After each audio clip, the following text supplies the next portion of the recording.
We've got a couple of questions coming in, so let me build off that point, and if either of you want to take this one from ex-colleague Darren Glynn, um, uh, the you're talking about taking ownership over problems. So what we're talking about directly or indirectly about the key point, taking ownership over the end-to-end process, the end-to-end activity, and it's whether you've had experience of where people in the rest of your business don't want you to take that ownership and push back on it. Has there been a situation like that where, and what do you do about it? What do you do when the rest of your colleagues don't want you to take end-to-end ownership? I mean, look, if I may sort of, you know, that means you're not trying hard enough. You're not explaining the problem hard enough. Nobody is stupid. Nobody will sit here and say, "Tell you what, I'm going to let this burn." If you can create a business case, I remember when I was having these conversations with the business originally with the payroll example, if I give, and a lot of people were comfortable to say, "Look, we are above the retail benchmark." So I said, okay, it's not going to work this way. So I went to my CFO and said, are you okay to lose this money every month? Uh, so obviously he said no. And then he helped us sponsor to kind of drive some of those. Sometimes you have to have a real business case and you have this commitment to say you have the ability to fix it. Yeah, Because people will say things like, okay, we are going through a lot of business change. We don't have the appetite at the moment. We have other priorities, etc., etc. Uh, so there are lot of things that's kind of going on. But if you have a real business case to say, if you do this, the impact of this, and then this is built through track record of mm, delivery. Your first two, when you keep knocking at the door, it'll be hard. It will be difficult doors to open. But when you've opened it and you build some track records of delivery and executing end to end, it's an open yeah. door, to be honest. And I'm going to skip to a couple of questions just so that we touch as many of these as possible because quite a few have come in. There's two questions around skills. Um, Skills that we should prioritize in our talent strategy for service management, and also leadership skill that professionals should have to stay relevant in the next 5 years in our space. So anything either of you have got on the skills that we need to succeed in this space? I think in the service management, one of the skills that I would call out and that I'd be looking for in people in that space is curiosity. Um, a good service manager really wants to know, as Sumit said, the context that he or she is working in, the Yeah. business that they're supporting, really understand it. A good service manager really is curious about the feedback Mm. that they should be getting from the people that they're working for. And a good service manager should also be super curious around what the latest technological and process developments are in their space. So curiosity to learn all the time, I think, is a key skill for a good service manager.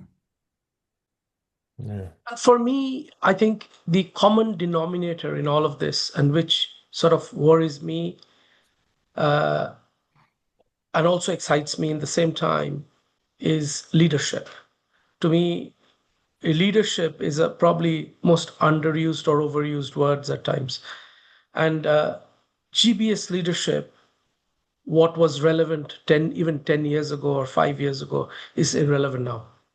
The world is for the learner. The learner sit beautifully equipped to deal with a world that no longer exists. So you have to always keep learning, be inquisitive, because the leadership capability has to evolve to shape the enterprise. You can't just sit there. The skills that and capability that I'm looking at, I call it skill, knowledge, and attributes. You're looking at commercial acumen. Do you understand commercially the levers that you pull and how does it impact the business? Do you have emotional intelligence to have those sophisticated conversations that you need to have with the markets so that you're relevant? The third one is, do you understand how the business runs? Because if you don't understand it, and then how do you wrap all this up with AI? Because for me, AI is developing and moving Mm, so fast. And if you don't understand the use cases, if you don't understand how AI would change your life, you will keep producing PowerPoints and data in terms of and keep churning data and we don't need MIS experts to do service management. We need people who know how to use AI as a tool to deliver insights and deliver mm, actions. You know, uh, GBS has such rich sources of data, and it's a big crime sitting on the data and not doing anything with it. And data is only good if you can drive actions from it.